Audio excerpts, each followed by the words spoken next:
Mushroom gravy ఇలా try చేసి చూడండి. సంగటిలోకైనా వెజ్ పులావ్లోకైనా చాలా బాగుంటుంది. దానికోసం బీట్ చేసి పెట్టుకున్న పెరుగులో కొంచెం కారం, కొంచెం పసుపు, కొంచెం కసూరి మేతి, కొంచెం ఆయిల్, కొంచెం ఉప్పు వేసేసి మిక్స్ చేసి పక్కన పెట్టేయండి.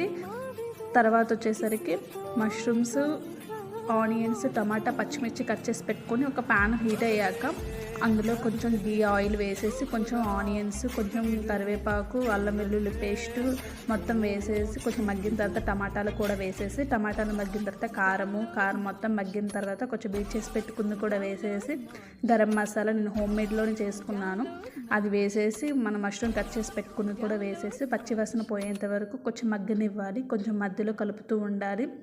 మొత్తం మగ్గిన తర్వాత మనకి కొంచెం పుదీనా, కొంచెం కొత్తిమీర కూడా వేసేసి 1 నిమిషం ఉంచేసి అందులో కొంచెం గ్రేవీకి తగ్గట్టు వాటర్ కూడా పోసుకోవాలి. ఫైనల్గా రెడీ అయిపోయినట్టు కొంచెం చికెన్ మసాలా వేసుకుంటే